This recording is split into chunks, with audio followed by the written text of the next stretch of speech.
O coração do homem é uma indústria de ídolos. Facilmente se curva às filosofias vãs e enganosas deste mundo. No lugar da armadura do evangelho, vestimos a camisa de doutrinas humanas. Famílias destruídas, Amizades desfeitas. relacionamentos quebrados, Confrontos violentos. insultos, Competição. homens e mulheres chamados a negar a si mesmos por meio da palavra, Mas a distorcem por convicções pessoais. chamados para serem pacificadores, Mas incitam guerras e causam divisões. chamados para a liberdade em Cristo, mas preferem se acorrentar a ideologias políticas. Embora lutem por ideias opostas, São membros do mesmo partido. o partido dos idólatras. Olhe para si mesmo. O que você tem amado mais?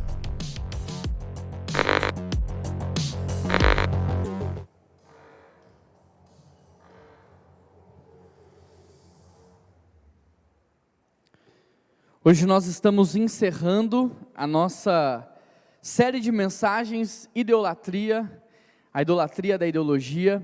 Nós estamos encerrando também a nossa campanha de 21 dias de jejum e oração, porque nós entendemos que o mundo espiritual, ele rege o mundo material. Não é o mundo material que influencia o mundo espiritual. E disse Deus haja, e tudo que Deus quer fazer, não há ninguém que possa impedir aquilo de acontecer. Por isso nosso papel como igreja é sempre orar, é sempre clamar, é sempre interceder, é sempre buscar o Senhor. Quantos aqui participaram da nossa campanha de 21 dias de jejum e oração? Levanta a sua mão. Glória a Deus pela sua vida. Isso é muito importante, a gente se unir. E se você não participou dessa campanha, participe da próxima. Sabe, cada pedido de oração que a gente faz é uma porta que se abre nas nossas vidas para Deus entrar, mudar, transformar, impactar. Você não tem ideia do que acontece quando o povo de Deus ora. O que muda as nossas orações, deixa eu te dizer isso, não é nem o que a gente fala com Deus, mas é o que Deus responde das orações que a gente faz. E quando você deixa de participar de um momento como esse, você deixa de crescer. Você deixa de experimentar aquilo que o Senhor está derramando sobre as nossas vidas. Por isso é muito importante que a gente faça isso e façamos juntos. Todos os meses nós temos uma vigília de oração aqui na igreja.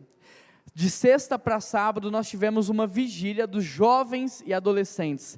Os adolescentes estão no culto deles lá em cima, mas dos jovens que aqui estão, quantos participaram? Levanta a sua mão. Muitos jovens aqui na frente, ali também. Nós tivemos mais de 30 jovens aqui de sexta para sábado, a madrugada inteira orando. Todos os meses nós temos uma vigília de oração. Esse movimento de oração é um movimento muito sério. E eu preciso que você faça parte dele.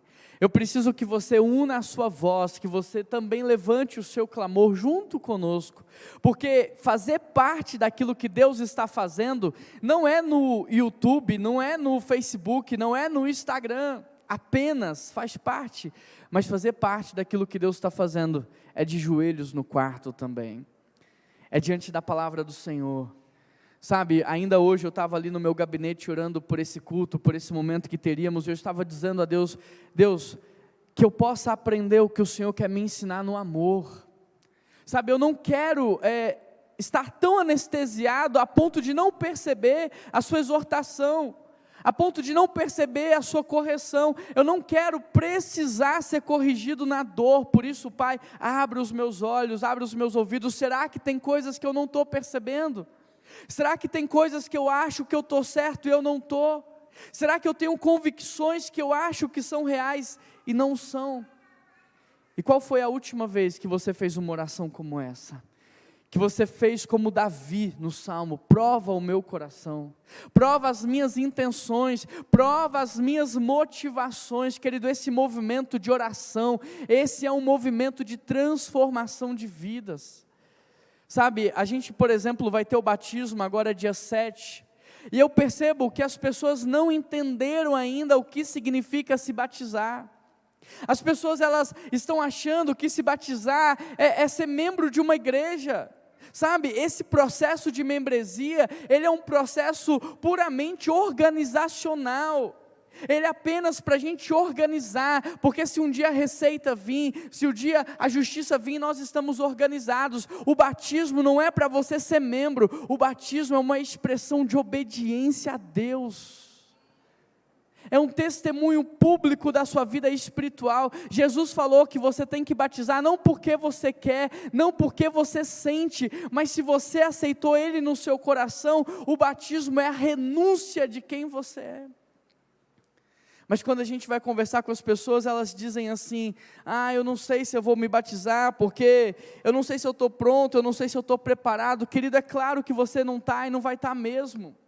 Porque o batismo não marca o final da sua vida, o batismo marca o seu novo nascimento. Não deixe o diabo te enganar, porque você fica postergando o batismo, e sabe o que vai acontecer? Talvez você nunca vai se batizar.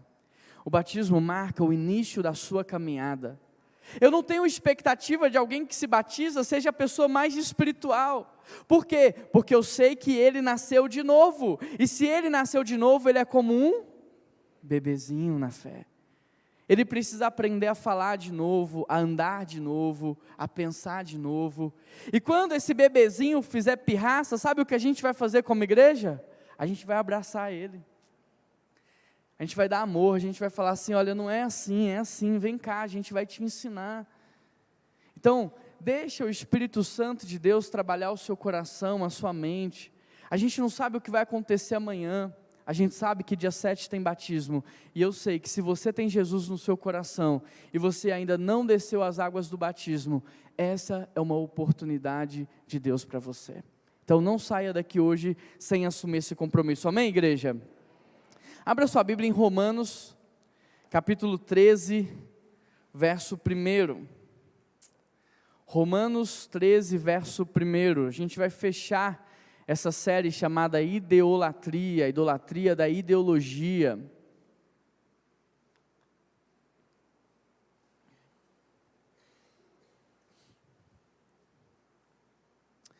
Muito feliz que você está aqui nessa manhã. Como é bom, nesse tempo tão turbulento da sociedade, ver pessoas buscando a Deus, sabe?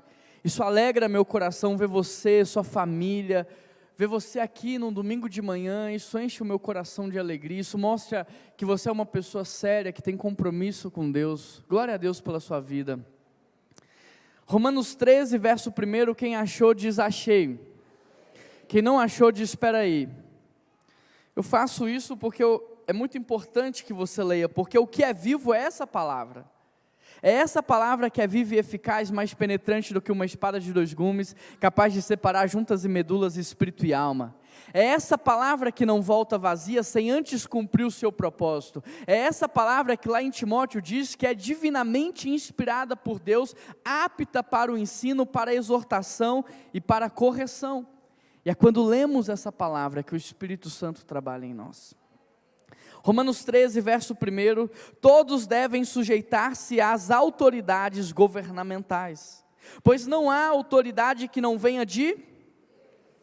As autoridades que existem foram por ele estabelecidas. Portanto, aquele que se rebela contra uma autoridade, está se colocando contra o que Deus instituiu. E aqueles que assim procedem, trazem condenação sobre si mesmos. Pois os governantes não devem ser temidos, a não ser por aqueles que praticam o... Você quer viver livre do medo da autoridade? Pratique o bem, e ela te enaltecerá. Pois ela é serva de Deus para o seu bem.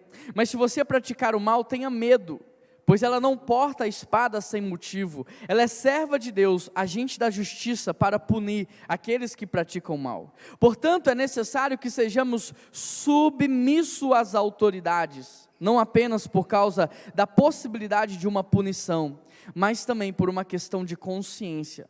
É por isso também que vocês pagam imposto, pois as autoridades estão a serviço de... sempre dedicadas a esse trabalho. Dei a cada um que lhe é devido, se imposto, imposto, se tributo, tributo, se temor, temor, e se honra, honra. Vamos orar? Pai, fala conosco nessa manhã.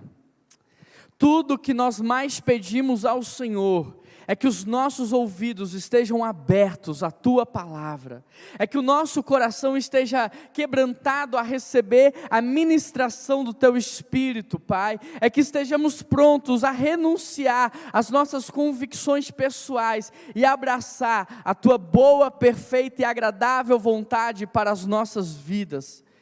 Que nós sejamos, ó Pai, de verdade nessa manhã, o sacrifício vivo, que abre mão de tudo, dos pensamentos, das convicções, dos valores individuais, pessoais, egoístas. Que nós sejamos de fato, Deus, o sacrifício vivo que se esvazia para sermos cheios do Senhor. E que nós possamos prestar o verdadeiro culto a Ti. Que não é o culto de Te adorar para receber algo, que não é o culto de convencer ao Senhor a fazer aquilo que queremos, mas o culto de nos prostrarmos e de nos sacrificarmos para adorar, para render glória, graças, louvor, adoração ao único que é digno de receber, e para nos submetermos à sua vontade. Essa é a oração que nós fazemos ao Senhor, em nome de Jesus que nós oramos, e toda a igreja diz... Queridos, esse texto ele foi escrito num período muito complexo da história. Talvez você possa olhar para esse texto que fala sobre as autoridades que foram estabelecidas por Deus, sobre submissão e pensar, mas esse era um período fácil. Não, esse era um período do Império Romano sobre a terra, período difícil, complexo. Quem conhece a história sabe do que eu estou falando. Por isso, quando a gente olha para a palavra, a gente entende que ela é viva e eficaz. Ela serviu para aquele tempo, ela serve para hoje e ela vai servir para o amanhã. Porque é o mesmo Deus ontem, hoje e eternamente. Por isso, receba essa palavra como uma palavra de Deus ao seu coração. Nós estamos nessa série já há alguns domingos, e no primeiro domingo nós falamos sobre o processo da idolatria. E nós chegamos à conclusão de que os piores idólatras, eles estão aonde? Lá fora? No centro de macumba? Diante de uma imagem? Não, os piores idólatras hoje estão dentro das igrejas evangélicas, participando de cultos aparentemente cristãos. O pior idólatra não é aquele que pega uma imagem feita de ouro, barro, bronze ou metal e adora aquela imagem, que é morta, que se você jogar no chão, ela não pode nem se salvar, ela não pode fazer nada contra você. Não, isso é inocência. O pior idólatra é aquele que está tentando transformar o único e verdadeiro Deus em uma imagem. É aquele que está pegando o Deus do universo, que sustenta toda a criação com o poder da sua palavra, e transformando esse Deus em um ídolo. E aí a gente vem fazer sacrifícios de oferta, sacrifícios de adoração, para tentar convencer esse ídolo a fazer o que nós queremos. Essa é, sem dúvida nenhuma, a pior e a mais perigosa idolatria que existe. É o povo que está oferecendo culto para convencer Deus. É o povo que canta muito, que ora muito, que oferta muito, não para se submeter à vontade dEle, não para conhecer a vontade que Ele tem para nós, mas para dizer, Deus, eu já escolhi o meu caminho, agora só resta ao Senhor abençoar essa decisão que eu tomei. Sabe, querido, os satanistas do nosso tempo não estão nos terreiros, eles estão dentro da igreja. Porque se você observar, o próprio Satanás ensinou as pessoas a fazer culto. E qual foi o culto que Satanás ensinou? Senta no trono da sua vida e governe ela. Foi isso que ele estabeleceu lá no Gênesis. E é isso que muitos cristãos têm feito. Deus, olha, eu quero que o Senhor abençoe essa decisão que eu tomei. Eu quero que o Senhor agora dirija a minha vida nesse caminho que eu já estabeleci. Nós não estamos mais consultando aquele que sabe o que vai acontecer no dia do amanhã, não. A gente está ditando para Ele o que a gente acha certo. E por nos acharmos um semideus na terra, sabe o que a gente está fazendo? A gente está escravizando as pessoas que estão ao nosso redor. A gente, por se achar um Deus, porque a gente está sentado no trono, a gente está escravizando as pessoas que estão perto de nós. Nós não temos mais esposa, nós temos funcionárias dentro de casa. Um coração idólatra não tem um marido, ela tem um servo, ela tem alguém que está escravizado a ela. Um coração idólatra não tem filhos que vão descobrir qual é a boa, perfeita e agradável vontade do Senhor para a vida deles, não. Pais idólatras querem escravizar os seus filhos a fazer aquilo que eles não conseguiram fazer. Nós estamos gerando expectativa sobre tudo e todos, e expectativa é um desejo egoísta de ser satisfeito. Expectativa é um desejo egoísta de ser satisfeito. Quando eu gero expectativa sobre o meu pastor, o que eu estou dizendo para ele é: você tem que viver para me satisfazer. Quando eu gero expectativa sobre uma igreja, o que eu estou dizendo para ela é: vocês têm que fazer tudo para me agradar, porque eu sou Deus, eu estou no trono, não é Jesus. Percebe? Um coração idólatra é aquele que não sabe receber um não. Quem é você para falar não para mim? Um coração idólatra, ele não sabe receber um: você pode esperar só um pouquinho? Mas será que ele sabe quem eu sou para falar: espera aí só um pouquinho? Será que ele percebeu que sou eu que estou aqui na fila para falar com ele aqui depois do culto? Um coração idólatra, ele não sabe receber: no momento eu não posso, eu vou ter que deixar isso para depois. E querido, isso é muito superficial, porque eu vejo acontecer nos nossos relacionamentos, mas muito mais dentro das casas, dentro das famílias, na relação de amizade. Nós não somos pessoas que entenderam a sua identidade, pelo contrário, a gente está vivendo um conflito de identidade tão grande, que a gente está pensando que todo mundo tem que viver para nos satisfazer, para nos abraçar, que todo mundo tem que nos atender na hora em que nós bem entendemos. Isso é idolatria, é consequência de alguém que tirou Deus do trono e está sentado nele. Filhos idólatras não querem pais que direcionem ele na palavra do Senhor. Filhos idólatras querem que os pais autorizem os caminhos que eles já estabeleceram para eles mesmos. Ovelhas idólatras não querem um pastor que corrija, que exorte, que pregue a palavra de Deus. Ovelhas idólatras querem um pastor que dê acesso, que dê palco, que dê oportunidade para elas mostrarem o potencial que há escondido dentro delas. Cônjuges idólatras não querem servir, não querem morrer pelo outro, eles casam para ser servidos. Pais idólatras não têm filhos para glorificar a Deus, têm filhos para glorificar eles mesmos, para servir eles dentro de casa, para sustentar eles na velhice. Corações idólatras é o que está acontecendo hoje. O coração idólatra não quer um líder que limite o seu poder, não quer um líder que limite o seu prazer. Um coração idólatra quer um líder que lhe autorize a viver os prazeres carnais. Ele quer ouvir do seu líder: pode fazer isso, não tem problema nenhum. Um coração idólatra nesse tempo de eleição não quer um governante que vai trazer justiça, punição, lei, direção. Não, nós queremos alguém que diga: façam o que vocês querem fazer. Nós vimos também que o problema da nossa sociedade não é a corrupção, não é a violência, não é a imoralidade sexual. Nós estamos distraídos tentando resolver essas coisas.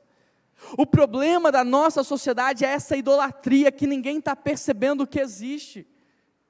Porque se Jesus sentar no trono de novo das nossas vidas, então mesmo que a gente erre, o Espírito Santo nos exorta, Ele traz arrependimento, Ele traz mudança de postura, Ele traz mudança de mentalidade. Agora, se Jesus não está no trono, eu vou falando, eu vou fazendo e ninguém me corrige, eu não mudo, e é isso que está acontecendo. Se você ler Romanos 1, você vai ver que toda a imoralidade da sociedade é consequência de um ser humano que tirou Deus do trono e sentou no lugar dele. Quer resolver o problema do país? A gente vai falar sobre o papel da igreja daqui a pouquinho. Quer resolver o problema do país antes das eleições? Quer? Saia do trono da sua vida. Abandone o trono da sua vida. Você precisa libertar sua família. Você tem noção que às vezes as pessoas que estão perto de você são suas escravas, e talvez elas estão se sentindo assim? Saia do trono da sua vida, deixa Jesus reinar, sabe por quê? Porque aí você vai ser servo, você vai ser aquele que morre pelos outros, você vai ser um doador de vida, você vai abençoar. E no texto da ceia, Jesus nos ensinou que Ele vai ser lembrado não é quando a gente come, ou seja, não é quando a gente é servido, não é quando a gente é alimentado, mas é quando a gente reparte. É aí que Cristo é lembrado e que o mundo é curado. Amém, igreja? Meu sonho é ser pastor de uma igreja batista que glorifique a Deus. O grande problema da idolatria é que ela nos cega. E a gente acha que está tudo bem, que o casamento está bom, que os filhos estão bem, que está tudo bem. A gente está cego e a gente não consegue perceber. Tudo isso só na primeira mensagem dessa série. Se você não viu, olha no YouTube, você precisa receber essa palavra de Deus sobre o seu coração. Na segunda mensagem da série nós falamos que o problema do Brasil hoje não é a polarização. Olha que interessante isso. O problema do Brasil não é a polarização política entre esquerda e direita. O problema do Brasil é uma grande crise de identidade. Porque nós não sabemos quem somos, de onde viemos e para onde nós vamos. Esse é o nosso problema. Presta atenção nisso. Quem sabe de onde veio, para onde vai, quem é, não tem dificuldade na hora de votar. Quem sabe quem é, de onde veio, para onde vai, o que Deus quer fazer, não está em crise. Não está perdendo tempo com discussões vãs. Não está perdendo amigos, não está desfazendo famílias, não está. Agora, quem não sabe quem é, de onde veio, para onde vai, e o que Deus quer fazer, essa pessoa está desesperada nesse momento. Essa pessoa está em pânico, ela está morrendo de medo, ela está aflita, e no seu desespero ela sai quebrando amizades, ela sai desfazendo relacionamentos, ela sai ferindo pessoas. Querido, toda a confusão externa é consequência de uma confusão interna. Aquilo que nós expressamos da boca para fora reflete o que está dentro do nosso coração. Quem sabe então quem é, de onde veio? Quem sabe que é filho de Deus, que veio do coração de Deus e que para o reino de Deus voltará, sabe o que Deus está fazendo no mundo e sabe qual é o seu papel na sociedade. Portanto, ele não se perde em ideologias, em ideias, em confusões, em vãs filosofias. Ele não é levado como o vento, ele não é levado como as ondas do mar. Ele é uma pedra fincada, porque ele tem raízes, ele tem fundamento, e é para esse lugar que Deus quer nos levar como igreja. Eu não quero ver os meus filhos perdidos na vida. Eu quero ver os meus filhos convictos de quem eles são e convictos do que eles vieram fazer aqui nessa terra. É para isso que eu trabalho, é para isso que eu discipulo, é para isso que eu exorto, é para isso que eu ensino todos os dias. Agora pensa se não é isso que Deus espera de nós. Você acha que Deus está feliz com esse seu coração medroso, desesperado, angustiado, em crise? Não, porque esse coração não expressa confiança no Deus vivo. Esse coração não está glorificando a Deus que reina, que destrona, que estabelece reis, líderes, princípios e que no outro dia tira tudo e muda, porque Ele tem poder. Nós confiamos em Deus. Essa crise de identidade nossa nos faz pensar, e a gente aprendeu com Heber Aleixo aqui no domingo passado, nos faz pensar que, por exemplo, cuidar da natureza é pauta de esquerda. Aonde é que está escrito que a natureza geme aguardando a revelação dos filhos de Deus? É no manifesto? É em algum documento? É aonde, querido, que isso está escrito? É na Bíblia. Aonde que está escrito, aonde que foi escrito pela primeira vez na história da humanidade, que nós temos que proteger os mais fracos, cuidar das viúvas, cuidar dos pobres, cuidar dos oprimidos? Aonde que isso está escrito? Na palavra de Deus. Aonde que está escrito que a gente tem que preservar as famílias, que a gente tem que estabelecer famílias, que nós temos que cuidar de famílias aonde? Na palavra de Deus. Então o problema nosso não é essa polarização entre esquerda e direita, é crise de identidade. Porque quem sabe quem é, de onde veio e para onde vai, sabe que cuidar da natureza, proteger os mais fracos é pauta do Evangelho e não da esquerda. Sabe que cuidar das famílias é pauta do Evangelho, não é pauta da direita. E que independente de quem ganhe, eu como filho de Deus vou cuidar da família, vou proteger os mais fracos e vou cuidar da natureza. Porque o que me rege não é um documento humano, o que me rege é um documento divino que foi escrito há mais de 2000 anos, por mais de 40 pessoas inspiradas por Deus, que já tentaram queimar esse livro milhares de vezes na história da humanidade, e até hoje esse livro está aqui, porque ele é divino, é revelação que vem do céu, e é isso que dirige as nossas vidas, é isso que norteia as minhas decisões.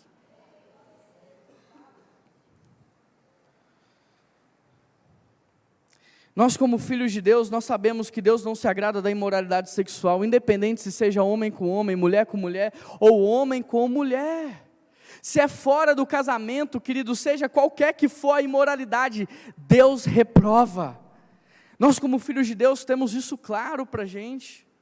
Como filhos de Deus, nós sabemos que a gente tem que ressignificar e potencializar aquilo que Deus fez, e não destruir o que Ele construiu, porque quando Ele criou o homem do jeito que criou, e a mulher do jeito que criou, o que Ele falou? E viu Deus que era muito bom. Como então esse Deus que viu que era muito bom, agora quer mudar isso? Como filho de Deus, eu sei o que eu tenho que fazer. Como filho de Deus, eu sei que esse corpo aqui, ele é meu? Não, ele é templo do Espírito Santo. Eu não tenho crise de identidade. Eu não posso fazer com esse corpo o que eu bem entender. Eu preciso cuidar dele. Eu não posso usar substâncias que vão matar esse corpo. Eu tenho que cuidar da minha alimentação. Eu tenho que cuidar de fazer uma atividade física. Eu preciso cuidar desse corpo. Ele não é meu. Eu não faço dele o que eu quero. Eu faço dele o que Deus quer fazer. Está claro até aqui? Tudo bem até aqui? Então vamos avançar. Hoje eu quero falar sobre o nosso papel como igreja. Mas eu não poderia entrar nesse assunto sem antes recapitular. Diante desse cenário político, faltam poucos dias, qual é o nosso papel? O texto diz, todos devem sujeitar-se às autoridades, Romanos 13:1, pois não há autoridade que não venha de Deus.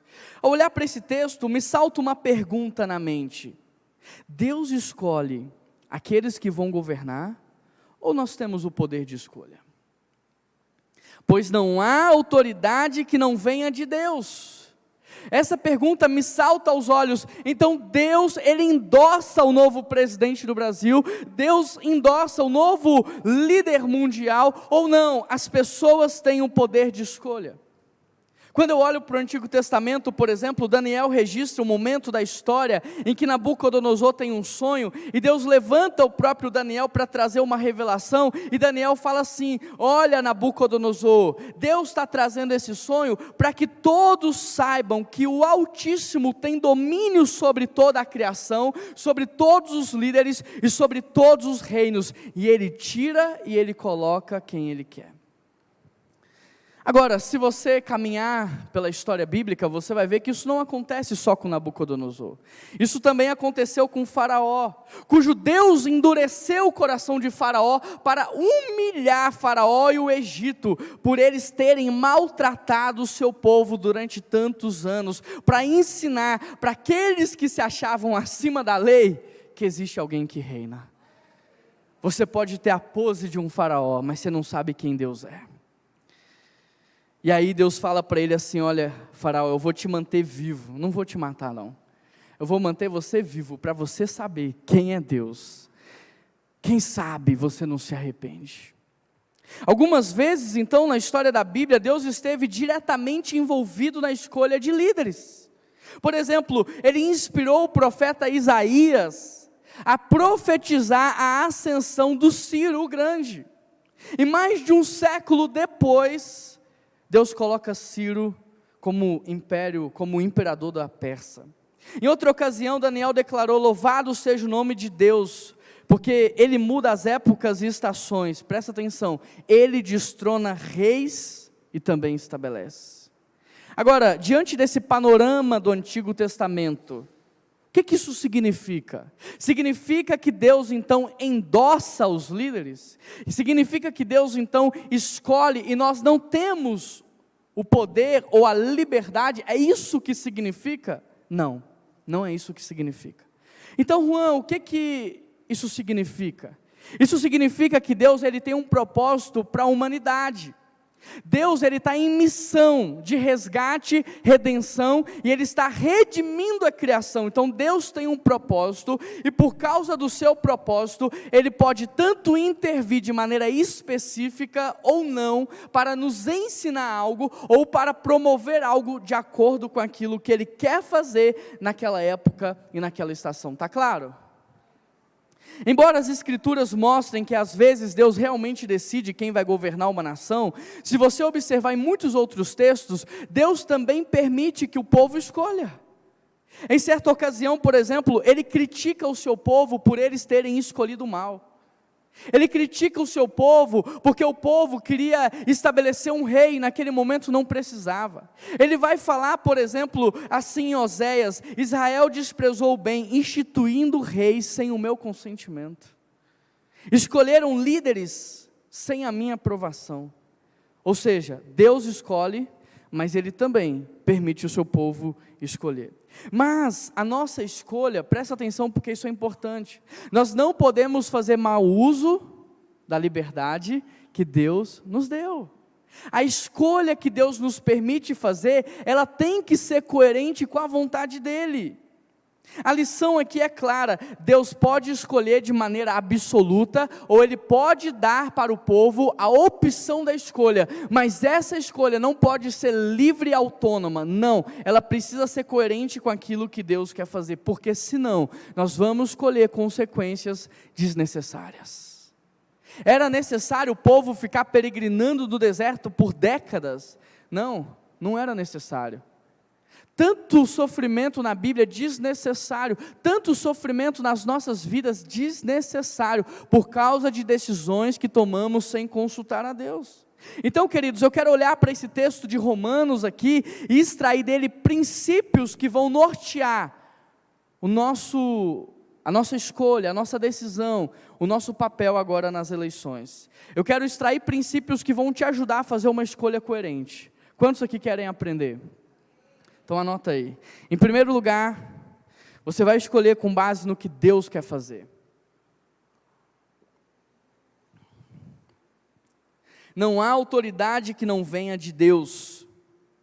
O que você precisa entender, o que eu preciso entender, é que se Deus está nos dando hoje a oportunidade de escolha, porque vivemos num país democrático, porque temos eleições, se Deus está nos dando a possibilidade de viver num país onde a gente tem a possibilidade de escolher, então nós precisamos escolher com base no que Ele quer fazer. E eu te pergunto, o que Deus quer fazer? Será que você sabe? Porque se você não souber, você vai pautar a sua decisão com base naquilo que você quer, com base naquilo que você julga ser o melhor, com base no contexto que você viveu, suas experiências pessoais. O que Deus quer fazer? Deixa eu clarear para você. Deus por um acaso quer destruir a imagem da mulher? Deus quer destruir a sua vida, mulher? Deus quer te escravizar? Deus quer te ridicularizar? É isso que Deus quer fazer? Não. Homem, Deus quer tirar a sua autoridade, que Ele mesmo estabeleceu para você. Deus quer tirar a sua força, Deus quer tirar a sua sabedoria, a sua palavra diretiva. Deus quer fazer de você um tolo dentro da sua casa, um omisso, um banana. Por um acaso, será que é isso que Deus quer fazer?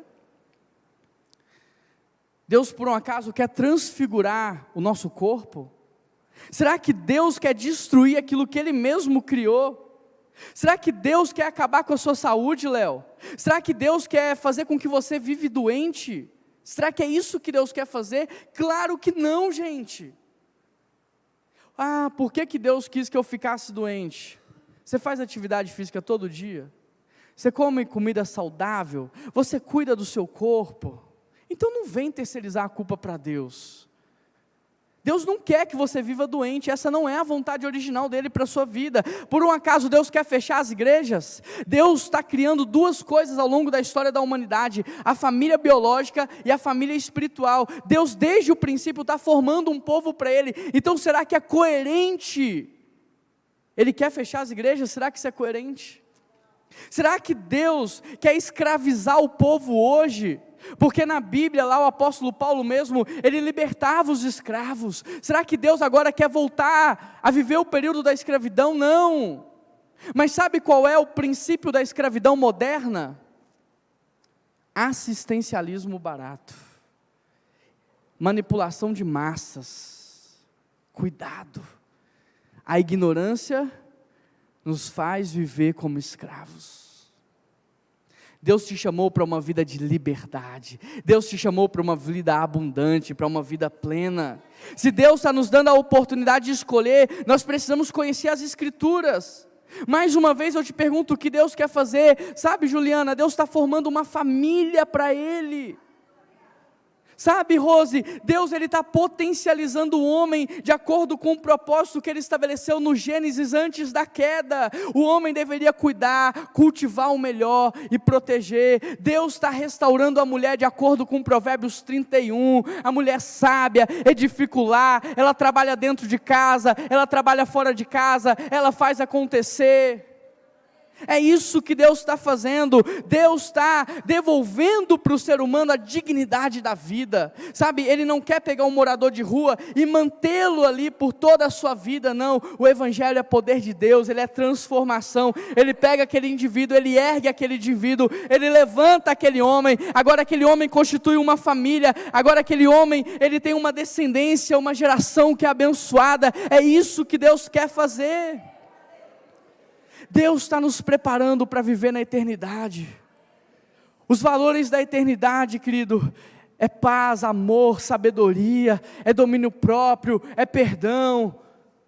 Não é isso que a gente vive aqui, então Deus está nos preparando para viver lá.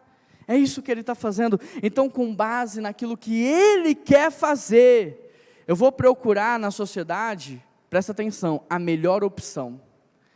E por que eu estou dizendo a melhor opção? Porque a gente nunca vai ter uma opção perfeita.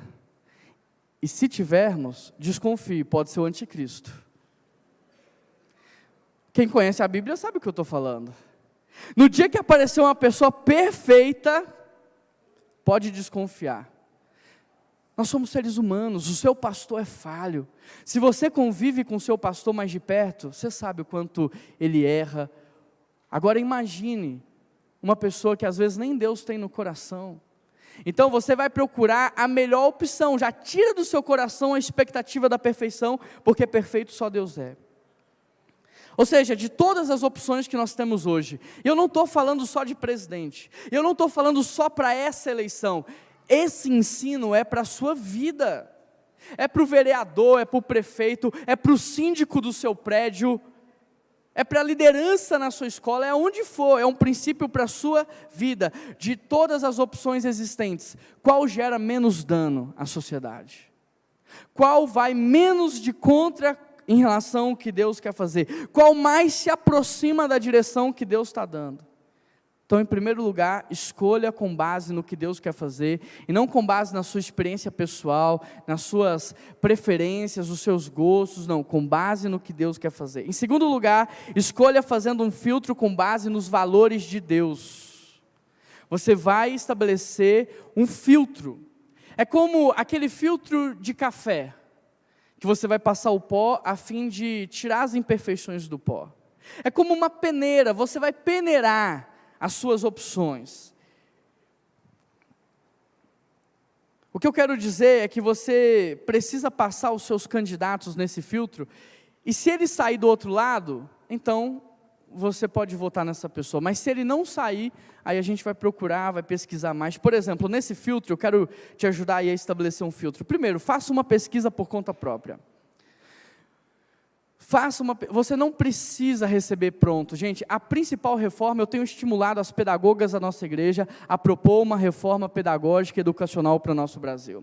Nos próximos anos, nós vamos capacitar e enviar pedagogas a se assentar dentro dos conselhos regionais, estaduais e federais para propormos uma reforma.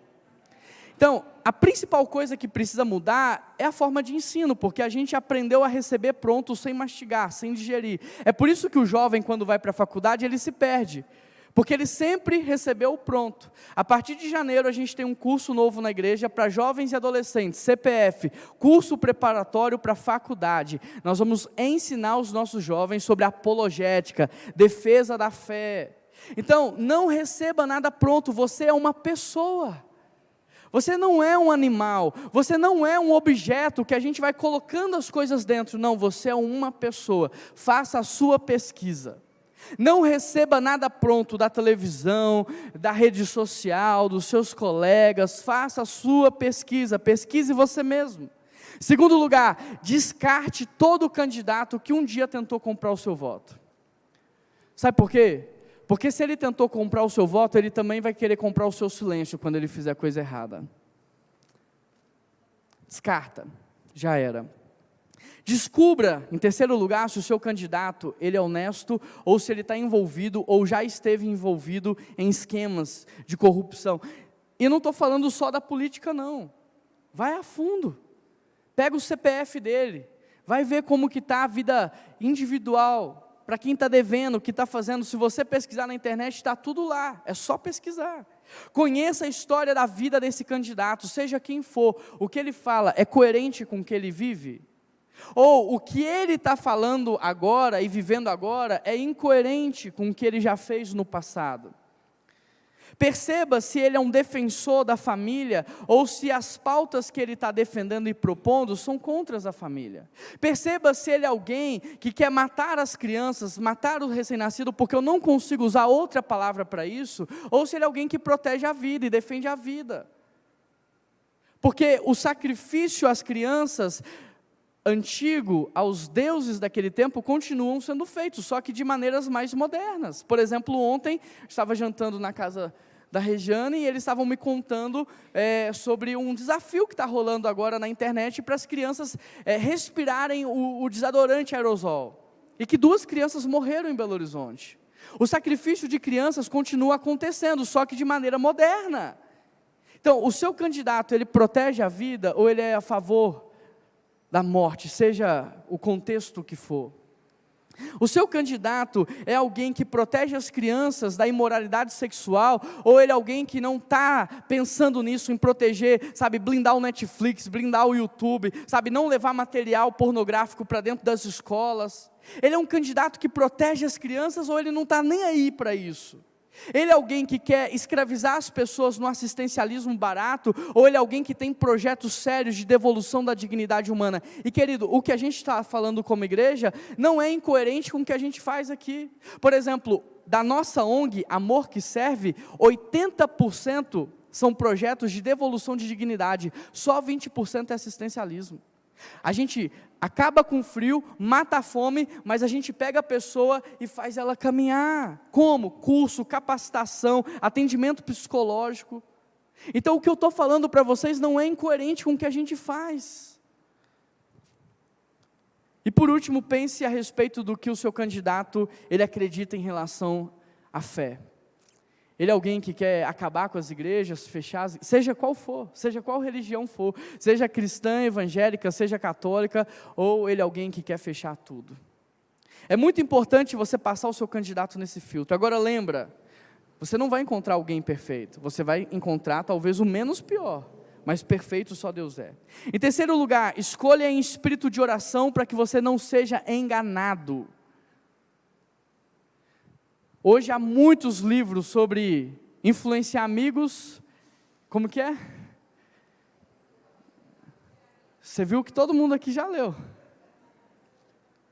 Hoje há muitos livros sobre influenciar pessoas. Hoje há muitos cursos sobre manipulação de massas. Hoje há muitos cursos sobre arquétipos que conseguem dominar o pensamento e a opinião dos outros. Então você não pode escolher sem orar, porque senão você vai ser enganado. Eles sabem enganar o povo, por isso faça em espírito de oração.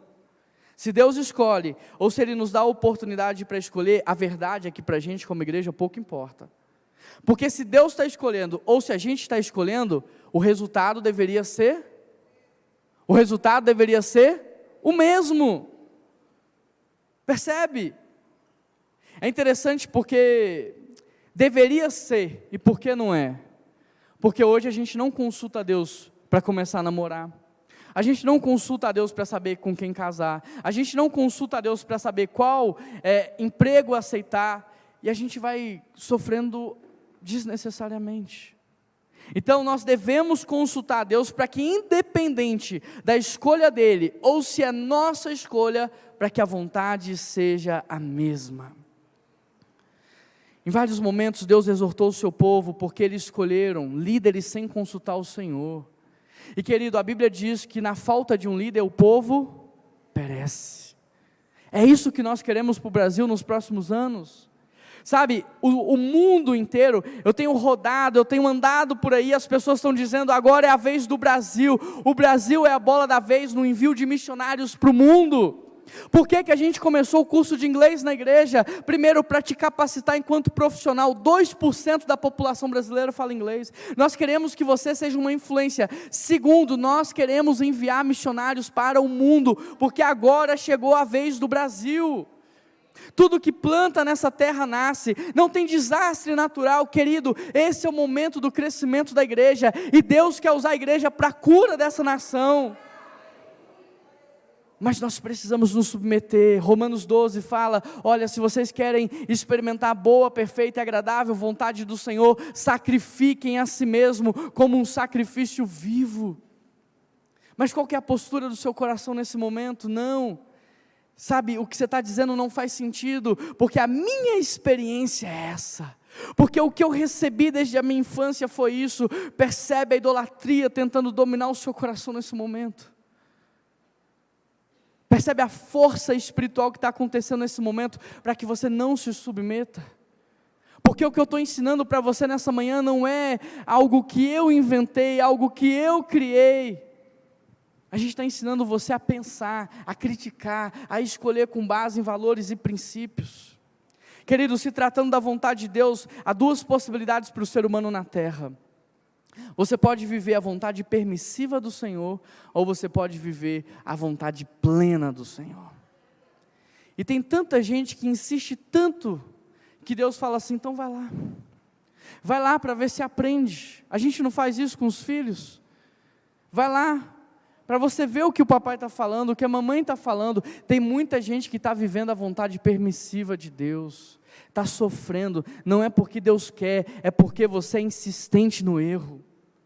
É porque seu coração é duro, e Deus está te dando hoje a possibilidade de se quebrantar na presença dEle, e deixar o Espírito Santo dirigir o seu pensamento. Mas um coração idólatra, ele não se submete a nenhuma autoridade, porque ele é a autoridade de si mesmo. Quem meu pai é? Quem minha mãe é? Quem meu professor pensa que é? Quem o meu líder de célula pensa que é? Ele não se submete, ele não confia no que Deus está fazendo. Eu quero viver o que Deus tem para nós, como igreja. Eu não quero insistir num caminho que Deus não está dirigindo. Eu não quero ter que sofrer para depois falar, Deus, o Senhor estava certo.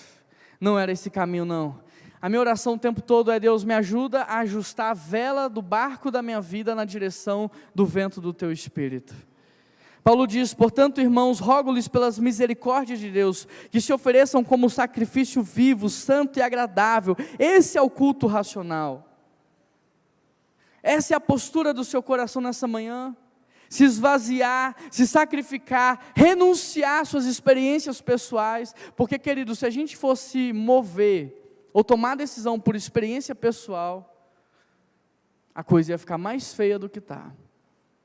Esse tem sido a nossa postura. Não se amoldem ao padrão do mundo, mas transformem-se pela renovação da mente. Muitas pessoas me perguntam assim: Juan, de onde é que vocês tiraram aquela frase? Padrão de pensamento modela comportamento e comportamento gera habitação espiritual. Não se amoldem ao padrão desse mundo, mas transformem-se pela renovação da mente, para que sejam capazes de experimentar a boa, perfeita e agradável vontade do Senhor. Só tem um jeito da igreja de Jesus experimentar a boa, perfeita e agradável vontade do Senhor. Só tem um jeito da sua família experimentar isso daqui. Só tem um jeito do seu casamento viver isso daqui. Quando você sair do trono. Quando você renunciar às suas convicções pessoais. E quando você falar: Deus, eu quero pensar os teus pensamentos. Eu quero sentir os teus sentimentos. Eu quero olhar para as pessoas como o Senhor olha. Eu quero ver nelas o que o Senhor enxerga. É só aí, querido, que haverá uma transformação. Mas ao contrário disso, a gente quer que as pessoas sejam o que nós estamos vendo. E a gente não aceita quando ela muda, porque a gente, quer que ela seja escrava da nossa visão, da nossa cosmovisão, da nossa perspectiva. Precisamos nos render, nos sacrificarmos. Se você insistir em viver a sua vontade, o resultado vai ser desastroso nas futuras gerações. Aquilo que é ruim vai continuar sendo ruim. Alguém precisa quebrar esse ciclo de destruição familiar. Talvez não foi seu avô, como foi lá na minha casa. Talvez não foi o seu pai e sua mãe, mas em nome de Jesus vai ser em você. Em você isso vai mudar, em você e através da sua vida não haverá mais divórcio nas futuras gerações, em você não haverá mais vício de pornografia, isso tudo que você recebeu, essa escravidão do álcool e todas as outras coisas, isso vai ser quebrado, isso não vai ser passado para as futuras gerações. O machismo violento, o feminismo destruidor de lar, tudo isso precisa acabar em nós. A idolatria do emprego, a sede de fome e poder, trocar todas as coisas por aquilo que é primordial, isso precisa acabar aqui. Por isso Paulo diz em Timóteo: antes de tudo recomendam que façam súplicas, orações, intercessões. Lembra como eu comecei falando, todo mês tem vigília. Fizemos uma campanha de 21 dias. Eu subo aqui hoje para falar com vocês com temor e tremor. Não é na carne, mas é fruto de muita oração, pedindo muita direção do nosso Deus. Antes de tudo, igreja, ora, interceda pelos reis, por aqueles que exercem autoridade, para que, condicional, tenhamos uma vida tranquila e pacífica, com toda piedade e dignidade. Essa é a vontade de Deus. Deus falou algumas coisas para Moisés e algumas dessas coisas me chamam muita atenção. Olha o que ele diz em Êxodo 3: de fato eu tenho visto a opressão do Egito sobre o meu povo. Querido, Deus está vendo o que está acontecendo. Eu também tenho escutado o seu clamor, e por causa disso eu desci para livrá-los das mãos dos egípcios e tirá-los para uma terra boa que mana leite e mel. Olha o que Deus diz a Moisés: eu vi, eu ouvi e eu desci. Deus está vendo o que está acontecendo, igrejas sendo queimadas no mundo inteiro, catedrais sendo destruídas por retroescavadeiras no mundo todo.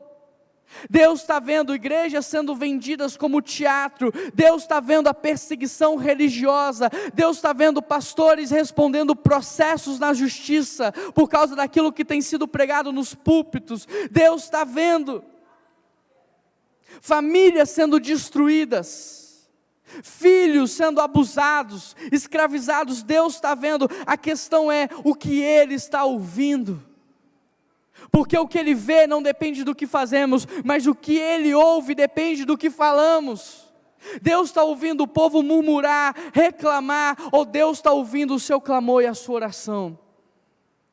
Deus está vendo você falar mal do seu marido, da sua esposa, dos seus filhos, o tempo todo para os seus amigos, ou Deus está vendo você colocar o seu joelho no chão e clamar por Ele? Deus está vendo você murmurar da sua família, do seu emprego, da sua condição financeira, ou Ele está vendo você buscar a Deus por uma transformação? O que Deus está ouvindo, porque o que Ele vai fazer depende do que você está falando. Por isso, o que muda a sua vida não é apenas o que você fala em oração, mas as respostas que Deus dá. Se queremos que Deus desça e mude a história da nossa família. Até o meu avô não havia um cristão na nossa casa, na nossa família. Por causa da decisão de um homem, uma geração inteira foi transformada. Por causa da mudança de um homem, hoje eu estou aqui falando para vocês. O que você está falando, o que você está fazendo pode mudar o futuro da sua casa e da sua família. Olha o que a Bíblia diz em 2 Crônicas: se o meu povo que se chama pelo meu nome se humilhar, querido, nós precisamos nessa manhã nos humilharmos diante de Deus. E orar, e buscar a minha face, e se afastar dos seus maus caminhos. Dos céus eu ouvirei, perdoarei o seu pecado, e curarei a sua terra. Deus está confirmando aquilo que Ele falou para Moisés. Mais uma vez Deus confirmando, e eu tenho que orar em cima da palavra. Mas seu coração nessa manhã está disposto a se humilhar, a abrir mão de tudo que você pensava ser certo, abrir mão de tudo que você fazia e pensava que ninguém estava vendo e que ninguém se importava. Você está com esse coração nessa manhã de falar: vai ser difícil, mas eu nunca mais coloco isso na minha boca. Vai ser difícil, mas eu nunca mais frequento esse lugar. Vai ser difícil, mas eu nunca mais me relaciono com essa pessoa. Vai ser difícil, mas eu nunca mais vou fazer isso outra vez. Porque a Bíblia diz que na nossa luta contra o pecado, a gente não chegou ao ponto ainda de derramar o nosso sangue. A Bíblia diz que se tua mão te faz pecar, melhor fosse que você arrancasse ela. Querido, Deus não está mandando você arrancar sua mão, mas Ele está dizendo: a sua vida espiritual é muito mais importante do que todas as outras coisas. E a gente está brincando de ser crente. A gente está brincando de cristianismo. Em quarto lugar, escolha sabendo que haverá consequências. Na vida do cristão não existe sorte, existe escolhas. Ah, mas é difícil, tudo é difícil. Casamento é difícil, divórcio também é difícil, escolha o seu difícil. Ter uma vida saudável é difícil, mas viver doente também é difícil, escolha o seu difícil. Ter uma família ajustada é difícil, mas viver numa família disfuncional é difícil também, escolha o seu difícil. Não é sorte, é escolha, é decisão, é compromisso, é entrega, é perseverança. Sentindo ou não, eu tenho que fazer. Emocionado ou não, eu tenho que fazer. É disciplina, é entrega. O que nós precisamos entender é que 99% das coisas ruins que acontecem conosco não é mão de Deus, é decisão errada. Portanto, o que escolhermos agora em 2022 vai definir como viveremos os próximos anos.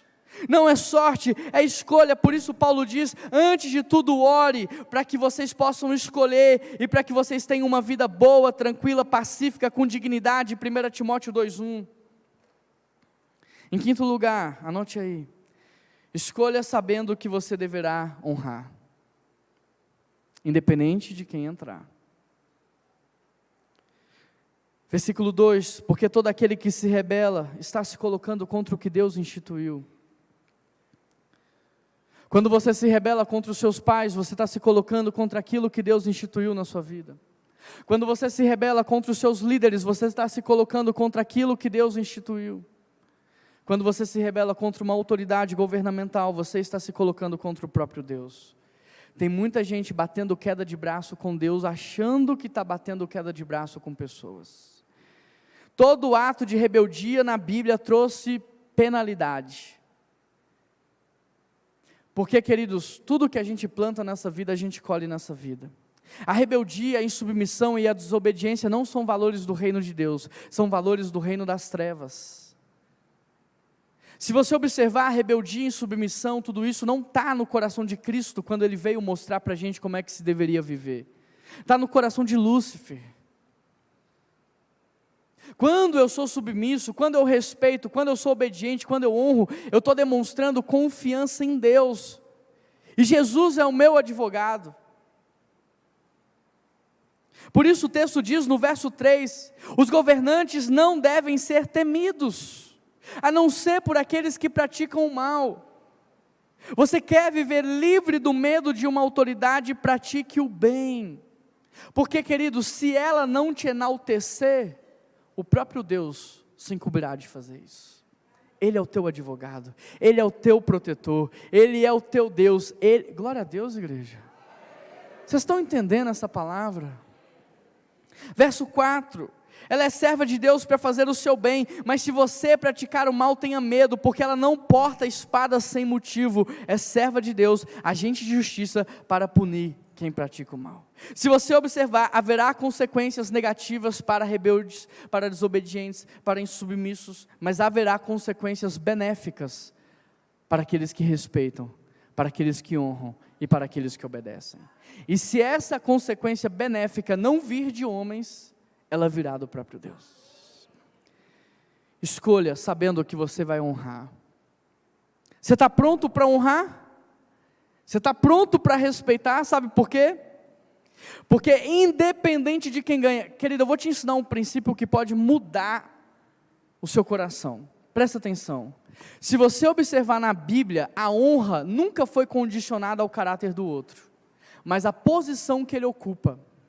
Honra pai e mãe, a Bíblia não diz honre os bons pais e as boas mães. A Bíblia não disse honre os bons governantes, não. A honra nunca foi condicional a um caráter, mas a uma posição.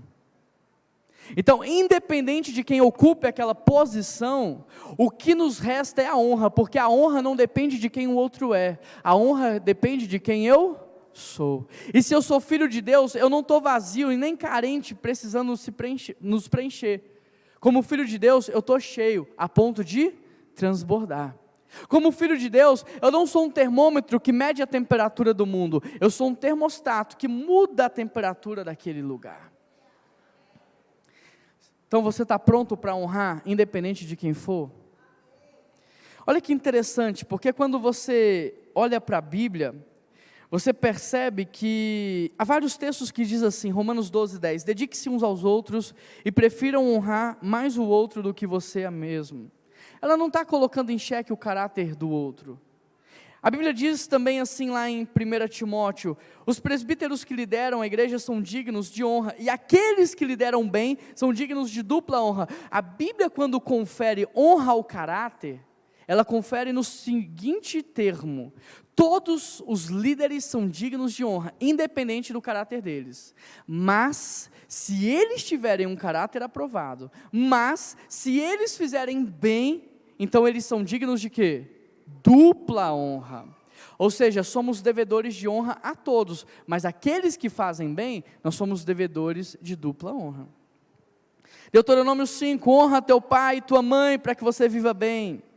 Nós não honramos pelo caráter do outro, mas pela posição que ele ocupa e pela nossa identidade de filho de Deus. Até aqui está claro? Quando você pega os 10 mandamentos, os 4 primeiros falam do quê? Da sua vida com Deus. O 5º mandamento fala da sua vida aonde? Em casa. E os 5 últimos mandamentos falam da sua vida na sociedade. O que Deus está nos ensinando é, primeiro a gente aprende a se relacionar com Deus. Depois a gente é provado dentro de casa, para que a gente esteja pronto para viver numa vida de sociedade. Possivelmente, rebeldes, insubmissos na sociedade, são pessoas que não foram obedientes, honrosos, respeitosos, submissos em casa, e que também não têm vida com Deus, porque a consequência natural de quem tem vida com Deus é honrar pai e mãe, e também ter uma boa vida na sociedade, um bom relacionamento. É por isso que ele vai viver bem, porque me diz como é que uma pessoa tem vida com Deus, honra pai e mãe, sabe se relacionar com os outros, não vai ter uma vida boa. É uma promessa condicional, porque é uma promessa que faz sentido. E é interessante porque Deus nos colocou para honrar pai e mãe, que são pessoas que a gente não escolheu. Mas você escolheu a igreja que você vai fazer parte. Você escolheu um pastor para pastorear a sua casa. Você escolheu uma escola para você estudar. Você escolheu um líder para você se submeter. E hoje nós vamos escolher pessoas para governar. Então, se você aprendeu a honrar pessoas que você não escolheu, quem dirá as pessoas que você escolheu? Então, independente do que aconteça, nós somos devedores de honra. Em sexto e último lugar, já quero chamar a equipe de louvor aqui à frente. Escolha certo e viva uma vida coerente.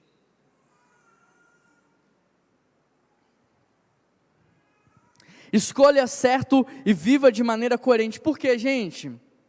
A gente está aqui na igreja orando assim: Deus, protege os meus filhos da imoralidade sexual. Aí você deixa o seu filho o dia inteiro com o celular na mão.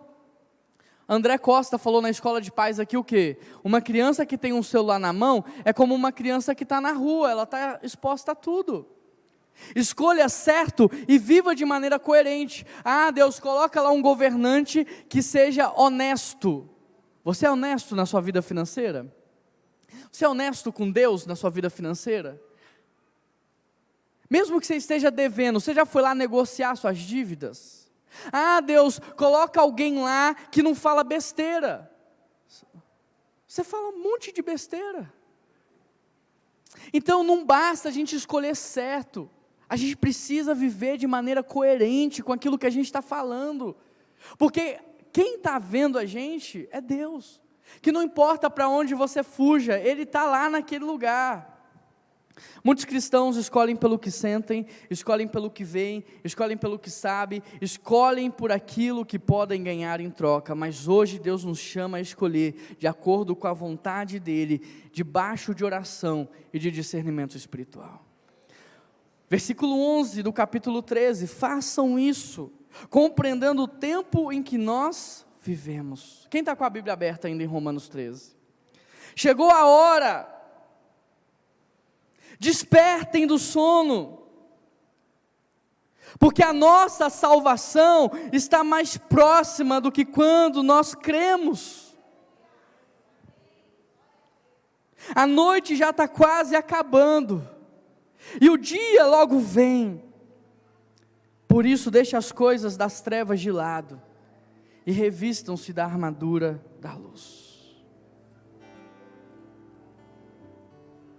Paulo diz que nós devemos compreender o tempo em que nós estamos vivendo. Você está compreendendo o tempo que nós estamos vivendo, ou você está vivendo no automático? Você não tem discernimento dos tempos. Você está compreendendo o que Deus está fazendo?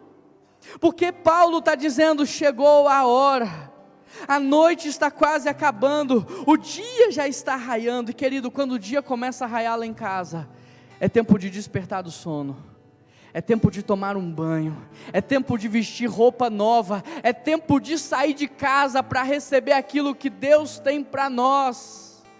Essa é uma figura de linguagem para te mostrar: você que dorme, acorda, acorda. Você precisa entender o que está acontecendo. O dia está raiando, mas você ainda está com roupa de dormir. Você ainda está fazendo o que uma pessoa que dorme faz. Você ainda está deitado. Você ainda está com os olhos cheios de remela. Você ainda está com a cara inchada. Você precisa levantar dessa cama e tomar um banho e tirar toda essa sujeira que está em você, todos os pensamentos impuros, todos os sentimentos. Você precisa tirar isso de dentro de você. Você precisa tomar um banho. Você precisa vestir roupa nova, roupa de santidade. Sabe, tem camisa que a gente usa em casa, mas tem camisa que a gente não usa para sair. Tem dia que eu olho para os meus meninos e eu falo: vai trocar de roupa, isso é roupa de ficar em casa, isso não é roupa de ver Deus. Nós vamos para a igreja, pega a melhor roupa que você tem. Quando a gente vai encontrar alguém que a gente ama, a gente veste a melhor roupa que a gente tem. Jesus está te chamando a vestir a melhor roupa, a roupa da santidade, a roupa da integridade, a roupa da irrepreensibilidade, a roupa da pureza, a roupa desse encontro com Ele. E no verso 13 ele diz: comportem-se com decência como quem age na luz do dia, não com orgias, não com bebedeiras, não com imoralidade, não com depravação, não com desavença, não com inveja. Porque isso aqui não é atitude para quem está na luz, isso aqui é atitude para quem está escondido nas trevas. Quem está escondido nas trevas faz aquilo que ninguém pode saber, faz aquilo que ninguém vai ver, mas quem está na luz do dia não, ele anda direito. Quando o seu carro tem vidro fumê, não tem um adesivo da igreja, você dirige como quer. Mas quando o seu carro tem um vidro clarinho, que todo mundo vê quem está lá dentro, quando o seu carro tem um adesivo da igreja, quando você está dirigindo de dia, você dirige certinho. Quem está na luz se comporta diferente, e Deus está te chamando não ser um personagem da luz, mas ser um crente da luz, alguém que vive na luz. Se Jesus está voltando, não podemos ficar distraídos. Se Jesus está voltando, não podemos ficar na cama, não como aquelas virgens que estavam com a luz apagada, porque esqueceram de abastecer com azeite. Se Jesus está voltando, eu tenho que estar pronto para receber. Se Jesus está voltando, eu tenho que estar pronto para Ele. Esse é o tempo em que Jesus está preparando a igreja para esse encontro com Ele. Esse é o tempo que Jesus está nos preparando para ser luz do mundo e sal da terra. Por isso, escolha com base no que Deus quer fazer. Escolha fazendo um filtro nos valores de Deus. Escolha em espírito de oração. Escolha sabendo que haverá consequências. Escolha sabendo que você deverá honrar. Escolha certo e viva de maneira coerente com o evangelho que você professa, porque esse é o tempo em que Deus está erguendo o Brasil para fazer